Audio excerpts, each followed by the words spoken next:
Eu quero falar um pouquinho de segurança pública agora, porque os governadores de São Paulo, Rio de Janeiro, de Minas Gerais, do Paraná, Goiás e Mato Grosso pediram a revogação do decreto do governo sobre o uso das forças policiais. Segundo eles, essa medida só beneficiaria os criminosos.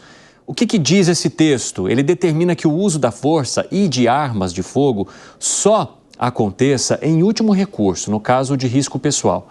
Segundo os chefes dos executivos estaduais, essas normas são arbitrárias, interferem na política de segurança dos estados.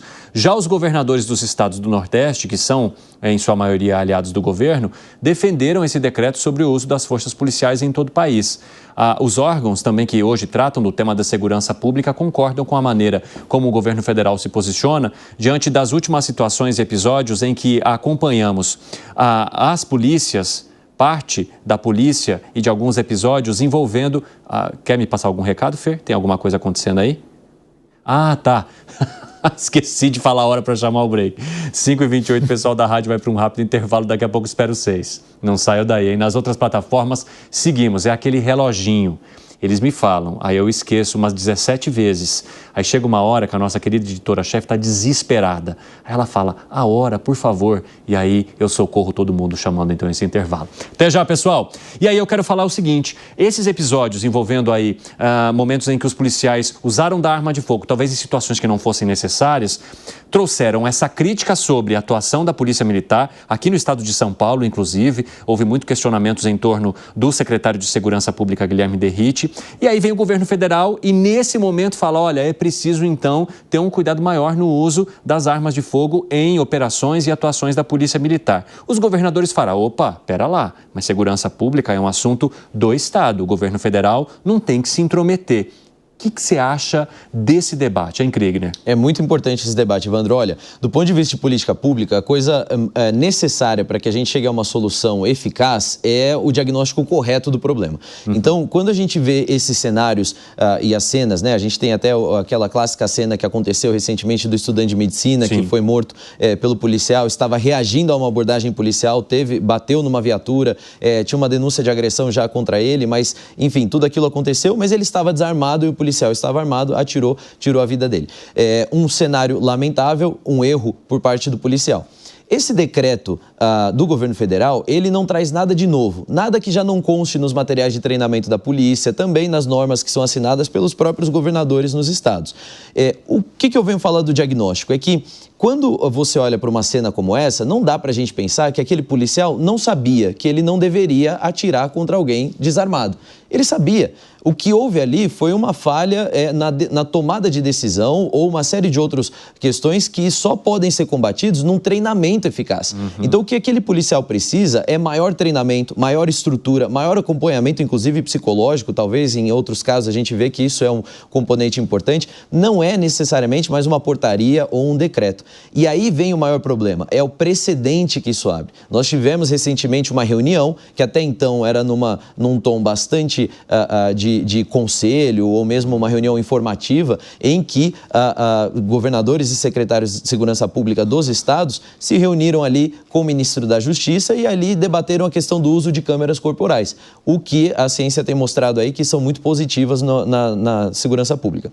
Porém, logo depois dessa reunião, veio uma decisão do Supremo para que essas câmeras fossem obrigatórias, ou seja, passaram a ter um caráter obrigatório depois de uma reunião que a princípio era meramente consultiva ou talvez ali só para alinhamento e coordenação. Então, o precedente que um decreto como esse, apesar do conteúdo não agredir nenhum tipo de treinamento, mas o precedente que isso abre do governo federal emitindo decretos de como os governadores devem conduzir a sua política de segurança pública, esse é o maior perigo. E volto a dizer também a questão do diagnóstico correto.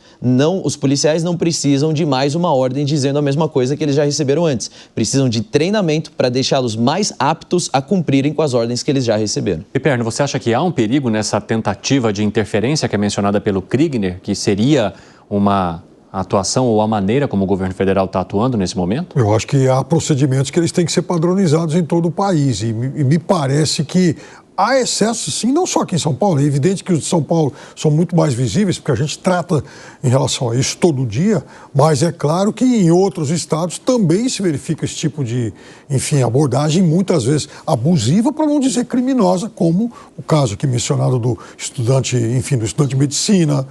Houve esse caso, houve o caso também que não necessariamente se usou arma de fogo, mas em que o policial lançou, né, um outro lado da ponte, do outro lado da ponte. Menininha de 4 anos que outro dia tomou um tiro, aí depois vão lá na casa dela, vão no enterro, lá, enfim, nos funerais lá para fazer algum tipo de pressão. A gente viu outro dia um rapaz que foi executado lá no mercado.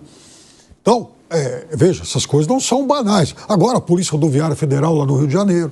Então, essas coisas não são banais. Há, sim, uma necessidade de padronização de alguns procedimentos. Não que todas as polícias vão fazer tudo igual.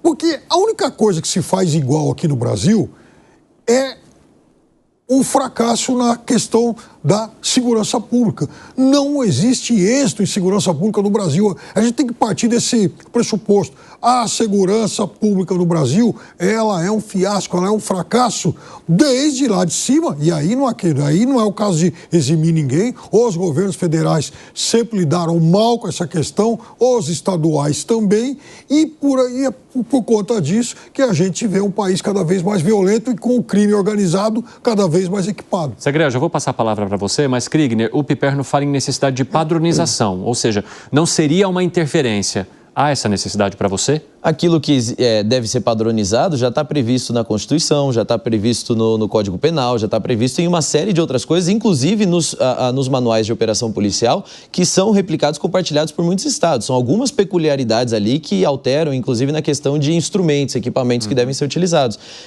Na abordagem, no geral, isso já é muito padronizado. O que a gente esquece é que nós somos um país em guerra.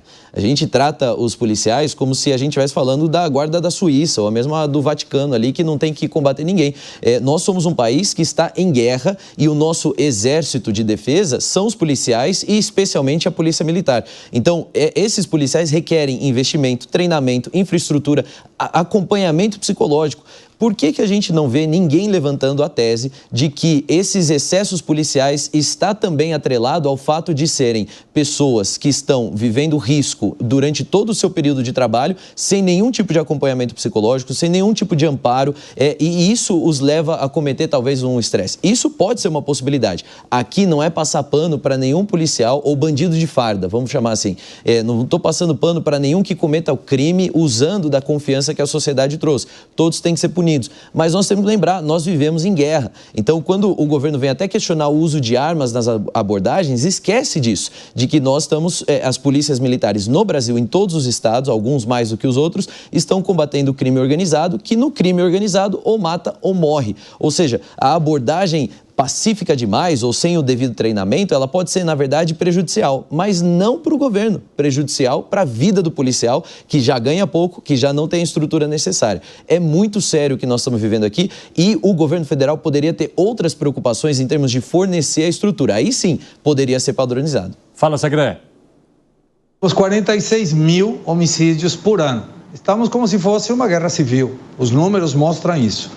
A quantidade de problemas gerados por policiais é 4 mil, somando todos. Devemos lembrar, 1.700 e pouco somente na Bahia, de excessos de violência policial. Eu concordo que deve ter maior treinamento, o que falou Henrique é perfeito. Em relação a esse decreto, eu interpreto que estamos dizendo para o bandido, pode atirar primeiro, se você não matar o policial, não ferir ele gravemente, o policial vai revidar. Isso não me parece que tenha que ver com segurança.